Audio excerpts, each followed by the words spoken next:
겨울 인생입니다. 안녕하십니까.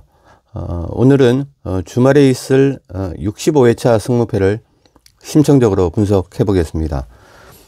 그리고 아시다시피 그 방송하고 편집하고 업로드하는 일체 과정들을 혼자서 하다 보니 한꺼번에 경기 수를 많이 담기가 굉장히 힘든 부분도 있습니다.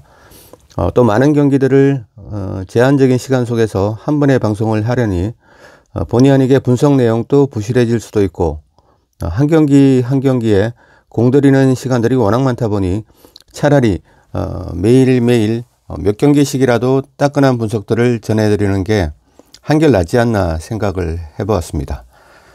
자, 그럼 1번 경기로 바로 떠나볼 거고요. 시청하시기 전에 구독과 좋아요 부탁드리겠습니다. 자, 1번 경기입니다. 프리미어리그 14위 울버햄튼과 길었던 리드보드의 꼭대기에서 내려온 2위 토트넘의 경기입니다. 이 경기에서 가장 궁금해지는 건 토트넘의 포백 라인업이 어떻게 구성이 될지 포 감독의 슬로몬의 지혜가 반드시 필요한 경기입니다.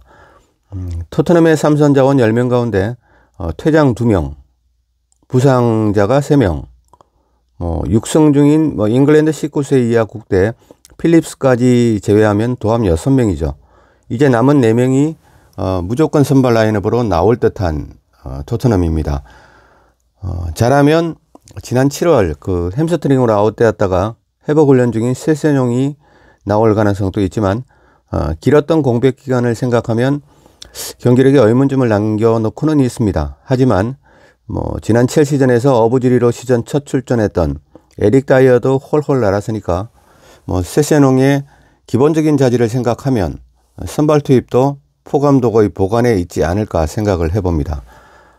토트넘의 그 왼쪽 최후방을 사수해야 할 정통 레프트백은 페리시치와 우도기가 모두 나올 수 없기 때문에 남아있는 라인업 중에서 왼발에다가 뼛속까지 레프트백은 세세뇽 밖에 없기 때문에 충분히 가능성이 있는 시나리오라고 생각을 해봅니다. 그리고 오른쪽은 포 감독이 꾸준히 기용했던 포로가 있으니까 됐고 이제 둘 남은 센터백 자리엔 미워도 에릭 다이어를 낼 수밖에 없는 카드죠. 마지막 남은 중앙 수비수는 미키 판더펜이 지난 첼시전에서 허벅지 뒤쪽을 잡으면서 교체된 것이 햄스트링이지 않을까 의심이 되고요.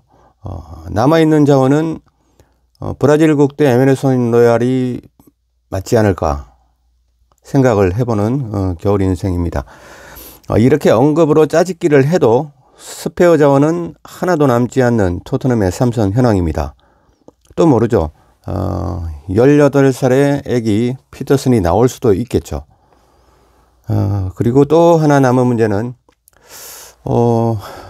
정확하게는 알 수 없지만 메디슨의 부상이 이슈가 되고 있습니다. 메디슨의 부상이 어느 정도인지가 이 경기에 이슈가 될 것 같고요. 만약에 메디슨의 부상이 심각하다면 손흥민의 골메이드 루트가 몇 가지 삭제되는 상황. 그러니까 올버햄튼이 손흥민을 맨투맨이 아닌 지역방으로 가져가면서 손흥민을 상대했던 타 팀들보다 기습 공격의 수적인 우위를 가져갈 수 있게 되는 거죠. 물론 손흥민의 축구 지능을 감안한다면 또 이러한 상황들조차 기막힌 기지로 타개해 나가겠지만 원정팀 토트넘에겐 악재가 아닌 지향과 다름없는 A 라인업의 결손들을 포 감독이 어떤 전술로 해안을 찾아낼지 궁금증이 증폭하는 매치업입니다. 홈팀 울버햄튼에게도 왼쪽 삼선이죠. 부에노의 햄스트링 소식이 있지만 생각해볼 가치는 없고요.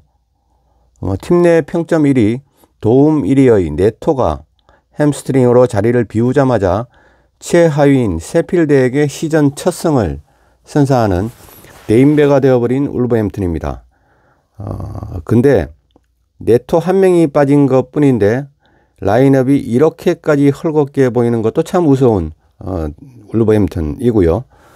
팀의 시즌 14골 중에서 절반인 7골의 도움 포인트를 제작했던 네토가 빠지니까 혼자서 만들어서 골을 헤쳐먹어야 하는 울버햄튼의 3톱은 이미 1, 2, 3 동작에서 상대의 최종 라인에게 포위당하는 전형적인 하위권 팀들의 전유물들과 닮은 액션들을 하게 되는 거죠.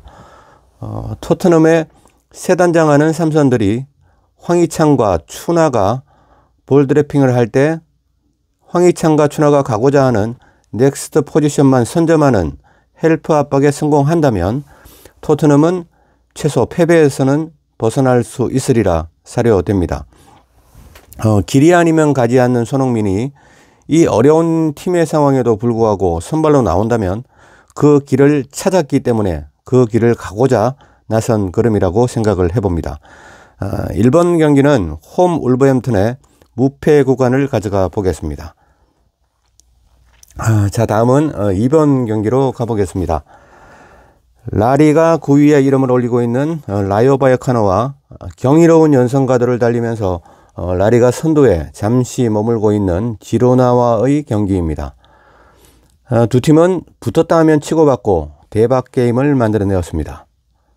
홈이건 원정이건 경기 내용면에서도 용호상박이었지만 빅찬스를 만들어내거나 골대를 때리는 결정적인 장면들은 라이오가 조금 더 보여줬다고 할 수 있죠.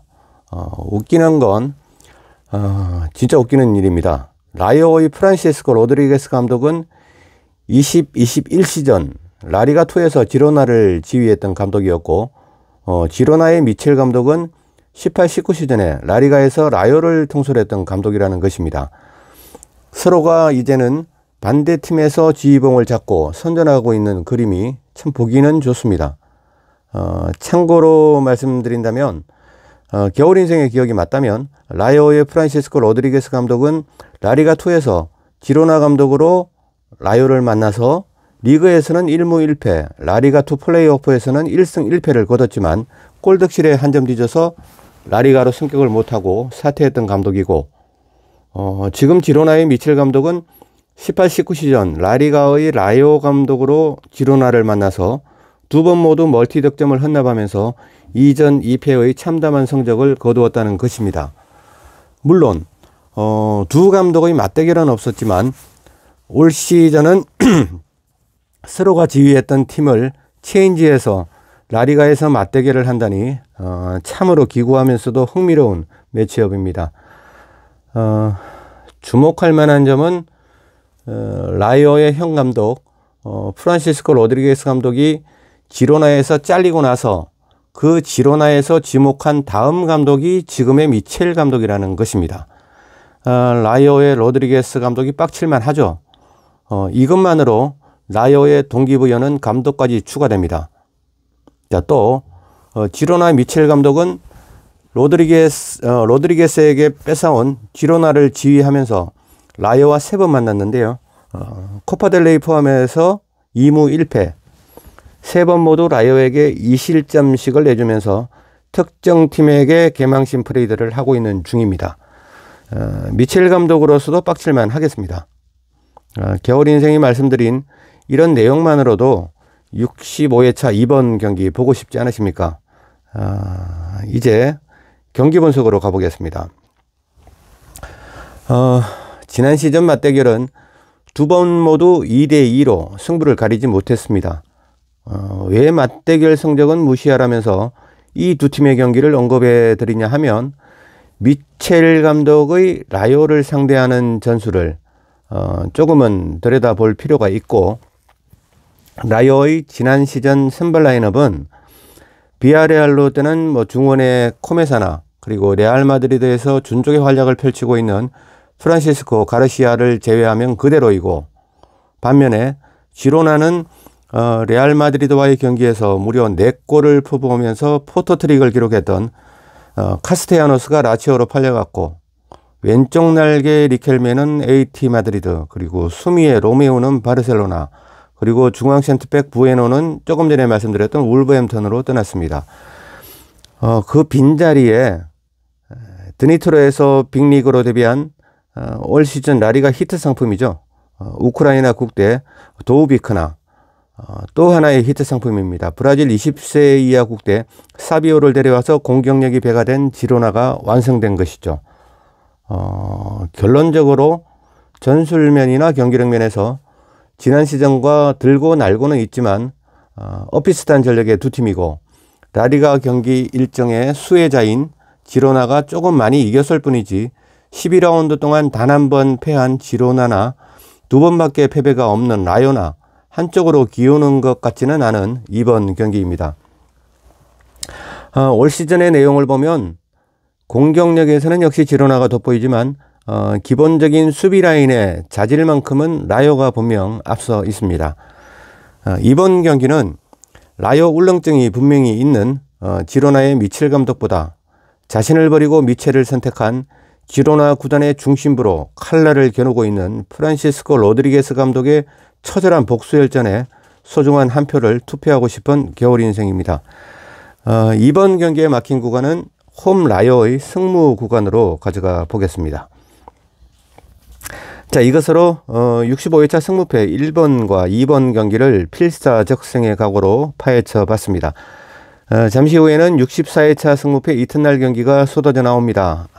첫날 경기는 올킬 하신 분들도 꽤 많으신 걸로 알고 있습니다. 겨울 인생 또 첫날 경기에서 단통 승부를 주로 깔았기 때문에 이튿날, 그러니까 잠시 후에 있을 경기가 상위 등수 진입에 분수령이 될 것 같습니다. 오늘 아침에는 시청자님들의 기분 좋은 소식들이 많이 올라왔으면 좋겠고요.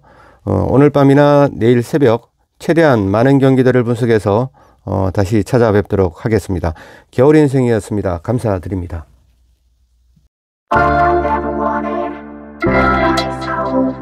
All I've ever needed, all nice cold rain.